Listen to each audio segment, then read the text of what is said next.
The gang tag graffiti on our apartment building was the writing on the wall needed for my parents to uproot us from New York City back in the early 90s. The onslaught of gang violence in the schools was matched by the rise in teen pregnancies. Drugs were dealt openly on the streets. It was a certainty we'd end up on the wrong side of the law as lines were drawn and territories reclaimed through violence and intimidation. My parents didn't have a ton of money. My dad was a handyman for an office building. My mom worked for a supermarket.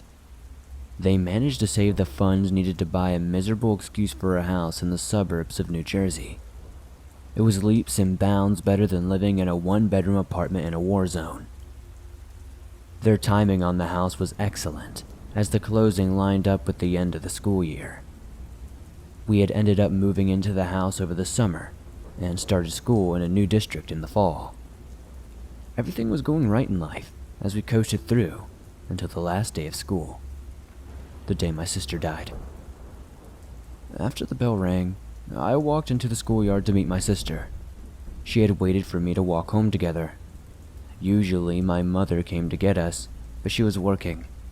As I exited the building, I heard a bunch of yelling, then gunshots. I didn't realize what happened, and I froze in place. I remember watching people fall to the ground running for their lives and screaming. Then all of a sudden I felt arms wrap around me. They brought me to the ground.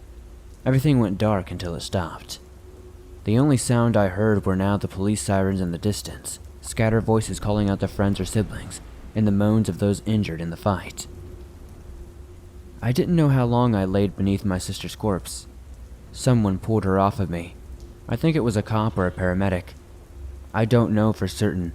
My memory is hazy here. All I can recall is seeing my sister lying on the ground with her eyes wide open, unmoving, unbreathing. A stray bullet had struck her and killed her.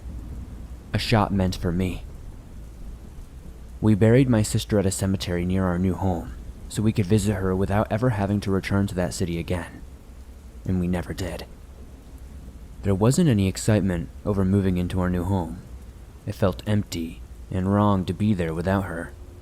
Her bedroom sat empty, never to be filled. We all mourned for her the rest of our lives, especially me.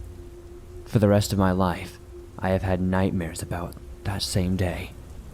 At the sounds of the fireworks going off, I'd be back in that moment and have panic attacks. I blamed myself for her death, even if everyone told me it wasn't my fault. If it hadn't been for me, she would be alive. I often contemplated suicide, but never went through with it because I didn't want my parents to endure the death of another child. I did cut myself though. I went on antidepressants, went to therapy, and the whole 9 yards to try to get help, but nothing ever made me feel right. They told me it was post-traumatic stress, survivor's guilt. I carried this burden around for decades until I visited Yellowstone National Park. At the suggestion of one of my therapists, I took up hiking as a hobby to get myself out of the house, physically active, and to gain a new perspective on the world around me. It was after a business trip to California that I decided to take time off to check out Yellowstone. On previous trips, I'd been to Yosemite, so I wanted to check out something different this time.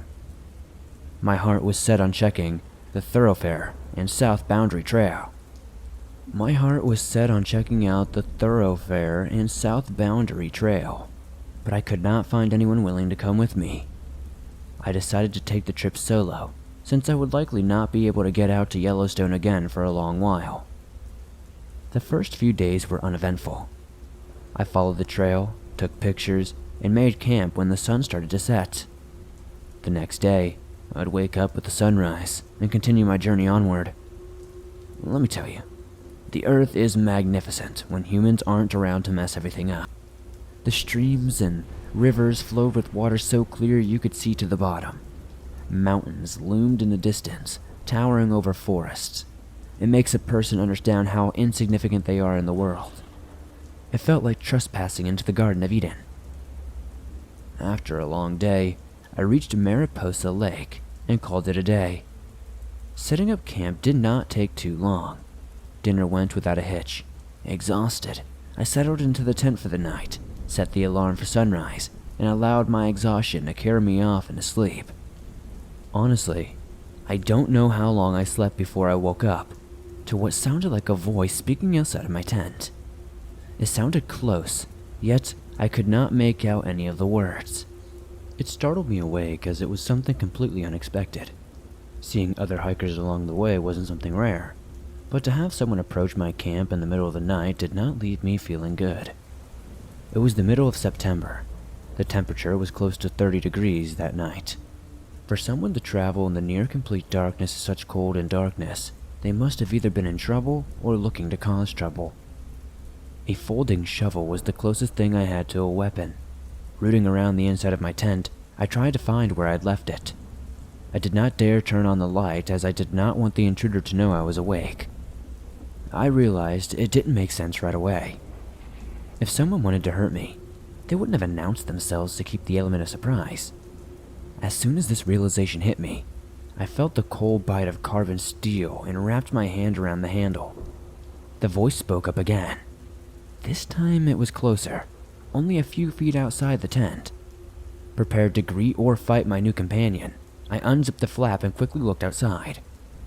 A thick, roiling fog enveloped my campsite. Visibility close to nothing as it seemed to swallow reality like a floating gray ocean of mist. The silence around did not help matters either. I did not hear any footsteps or the crunching of grass or soil. All I heard was the sound of my heart beating in my ears and the quickening of my breath. Again, I heard the voice speak out from just beyond the fog. As it spoke, sparks of blue electricity flashed through the fog. It became clearer. It was a woman's voice. It sounded familiar, but I couldn't quite place it. I called out into the fog, telling the person to follow my voice to my campsite. I got no response. I called out again, asking if anyone was injured.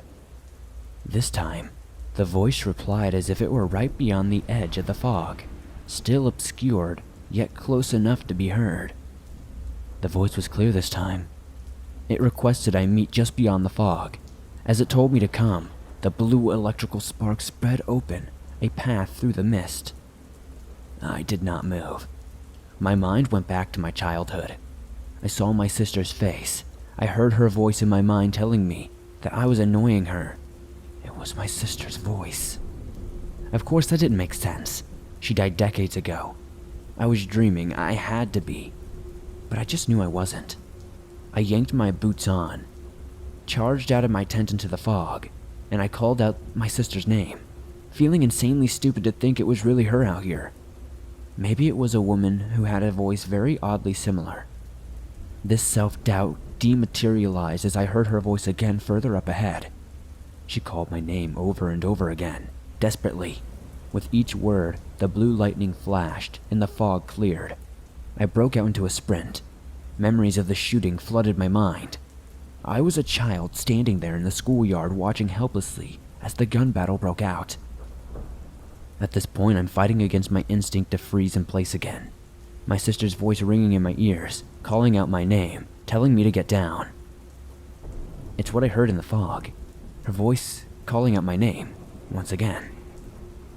I hit the edge of Mariposa Lake. The fog cleared up, and a dozen yards up the shore I saw a man standing on a rowboat. His gaze bore into me. His will demanded I present myself before him. Its sheer strength and dominance pushed me forward.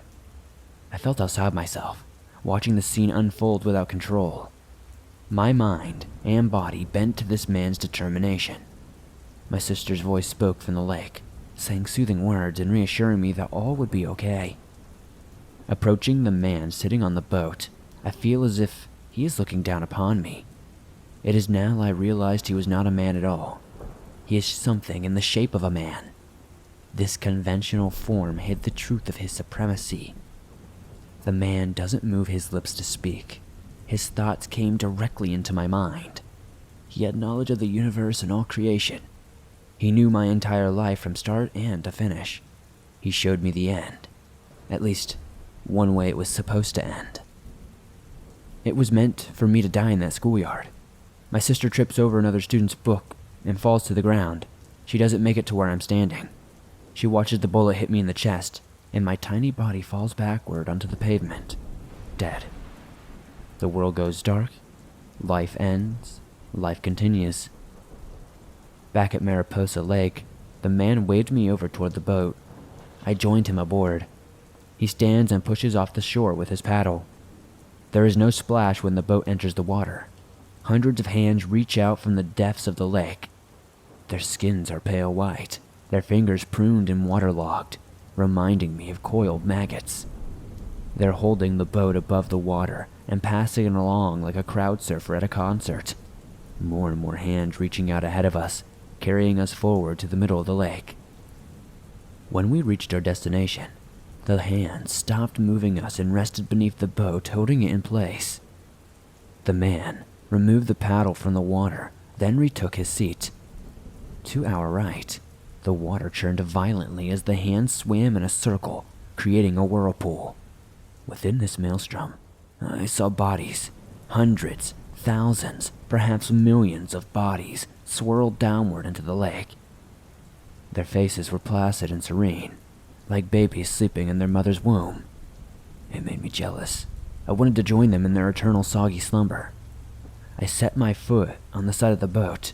With a single push, I joined those gentle souls underneath and carried the man's boat forever. Just as I had made up my mind, the man reached out with a skeletal hand and dragged me back to my seat. He let me know this was not the purpose for which he was bringing me to this place. My sister's voice then called out from inside the whirlpool. At first I saw the little girl who saved my life standing before me upon a platform made of waterlogged and bloated corpses. Then within a blink of an eye I saw a teenage girl, then a young woman, a middle-aged woman, and finally an elderly senior. She was all of these and none of these. She did not live. This is all that could have been and never was. My sister's voice pulled me from my thoughts and set me at ease. Her incorporeal form glowed in electric blue, as did the water and the fog surrounding the lake. It was beautiful and hideous. Our conversation did not last long. It was not something that was supposed to happen. In the grand scheme of the universe, there is a firm line between the world of the living and the dead. For her to return to this plane of existence, only to speak so briefly, was a gift from the cosmos. Or perhaps I had lost my mind after all these years of medication, therapy, and living with the pain of guilt. Once again, she took care of me when it mattered the most. She told me her death was not my fault. The guilt, the shame, the regret I felt throughout my life was misplaced. Her decision to shield me from the bullet was a sacrifice she would make over and over again. It was the best decision of her short life. She now rested with those beneath the waves in peace. With those final words, all the versions of my sister which never existed gave me a smiling goodbye before the platform of corpses descended back into the whirlpool. The maelstrom collapsed, and the lake returned to its normal state once more. My sister was gone again, this time for good. The man stood from his seat, and once more the hands reached out to carry us back to shore. Once again, on terra firma, the man told me to go straight back to my camp, or else I'd be lost in the fog forever. He also tells me to leave Yellowstone the way I'd come in. I departed from the shore and dared not look back at the man or Mariposa Lake. The fog no longer crackled with electricity, blue or otherwise. The alarm rang right as the sun rose. I felt tired, emotionally drained, and bewildered about the previous night. I did not remember falling asleep.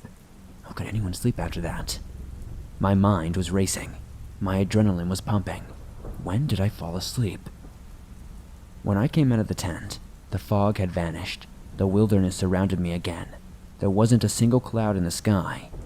Still, I heeded the man's warning and packed up my encampment.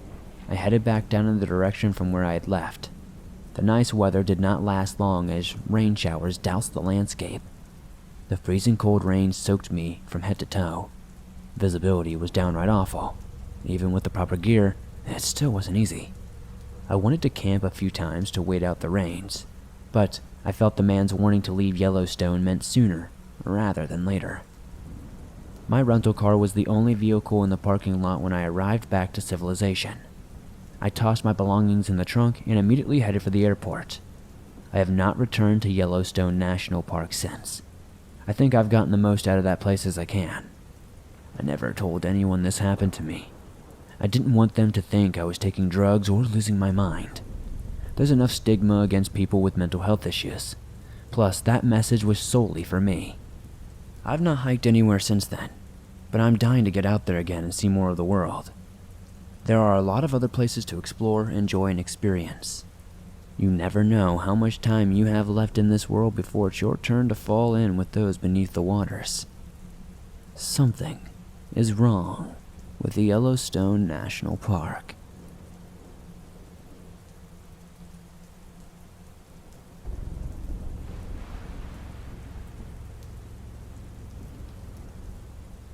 Thanks for listening to this creepy story from Yellowstone National Park.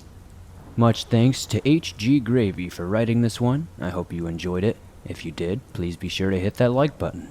The more likes this episode gets, the more YouTube promotes it in the algorithm, and that's incredibly helpful to the channel. If you're new to the channel, why not join us? Hit that subscribe button and turn on notifications to never miss a new episode, as I upload them nearly every single day, and all things natural and supernatural. If you're listening to this on iTunes or another podcast platform, please be sure to give this a 5-star rating, as that helps us a ton over there. If you have a story that you would like to share in a future video, whether it's from a national park or something different, please be sure to submit your story at swampdweller.net or the email you can find in the description down below. I'd love to share your story with everyone here in the swamp. It's stories like yours that help keep this show going on a daily basis. If you're on the go and don't have YouTube Premium, but still want to download and listen to your favorite Swamp Dweller Scary Story episodes wherever you are, you can download them absolutely free from iTunes, Spotify, Stitcher Radio, and pretty much anywhere else you find your favorite podcast online. If you would like to support the Swamp outside of hitting that like button, subscribing, and giving us a 5-star rating on iTunes, maybe check out the merch store. We've got t-shirts, hoodies, and more. I'd love to see you guys wearing some cool swamp threads. Be sure to join me on Instagram, Twitter, and Facebook, and I'll see you all soon with another creepy video.